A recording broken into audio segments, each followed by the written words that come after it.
শিক্ষাগুৰুসকল আৰু শিক্ষয়িত্ৰীসকল আৰু সন্মুখত বহি থকা মোৰ ডাঙৰ ডাঙৰ দাদা বাইদেউসকল আৰু মোৰ লগৰীয়া বন্ধু বান্ধৱীসকল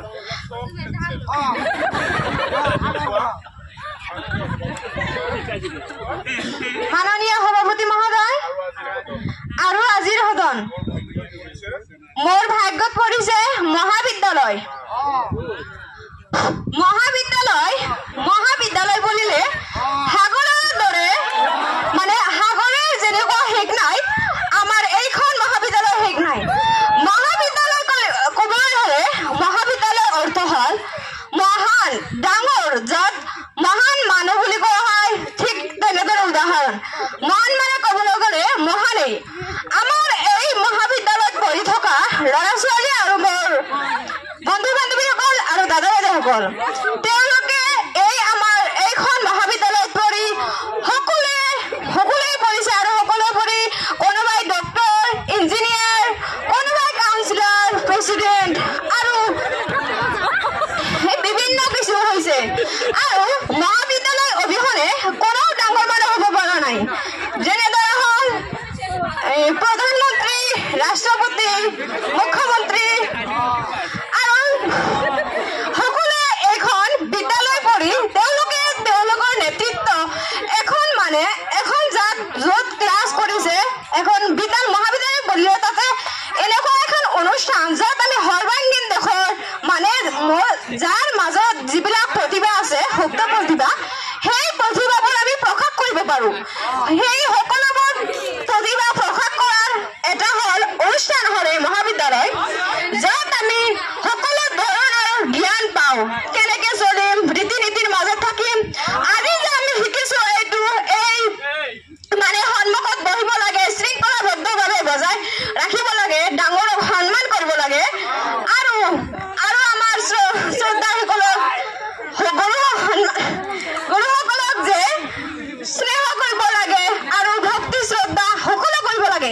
এইটো আমি ক'ৰ পৰা শিকিছোঁ আৰম্ভণিটো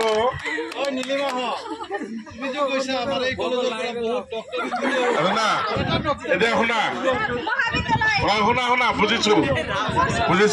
শুনা আৰম্ভণিটো কেনেকে কৰিব লাগে মই তোমালোককো কৈছো শিক্ষা গ্ৰহণৰ কাৰণে শিক্ষাৰ বিভিন্ন স্তৰ আছে প্ৰাথমিক বিদ্যালয় মজলীয়া বিদ্যালয় উচ্চ বিদ্যালয় উচ্চতৰ বিদ্যালয় তাৰপিছত মহাবিদ্যালয় তাৰপিছত কি বিশ্ববিদ্যালয় গতিকে মহাবিদ্যালয় তুমি ঠিকেই কৈছা মহাযোগ বিদ্যালয় মহাবিদ্যালয় তুমি খুব ধুনীয়াকে কৈছা পঞ্চায়তৰ মেম্বাৰ হ'ব পাৰিবা ঠিক আছে যা এইবাৰ নমিনেশ্যন দিবা ফাতেমা আক্তাৰ আছা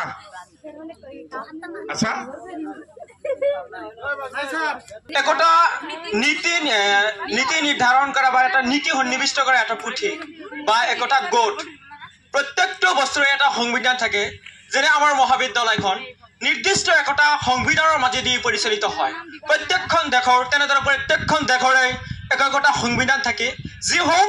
অলিখিত বা লিখিত আমাৰ ভাৰতবৰ্ষৰ লিখিত আছিল সংবিধান হল লিখিত যি ডক্টৰ ভীমৰাও আম্বেদকাৰ বা উৰ্ফে বাবা চাহেব আম্বেদকাৰৰ দ্বাৰা প্ৰণীত কৰা হৈছিল সংবিধান নোহোৱাকৈ কেৱল দেশ কোনো অনুষ্ঠান তেনেই নহয় সংবিধান অবিহনে এজন মানুহৰ জীৱনো অচল সংবিধান নামানিলে কোনো ক্ষেত্ৰতে কোনোৱে সফল হ'ব নোৱাৰে সংবিধান কেৱল এই ৪-৫টা শব্দৰ চাৰিটা পাঁচটা আখৰৰ এটা জটনিয়েই নহয় ই মানুহৰ আধ্যাত্মিক হওক আভ্যন্তৰীণ বাহ্যিক যিকোনো দিশত এই সংবিধানৰ প্ৰভাৱ অনিবাৰ্য কিয়নো সংবিধানত সন্নিৱিষ্ট হয় মানুহৰ দৈনন্দিন জীৱনত প্ৰত্যেকটো আইন কানুন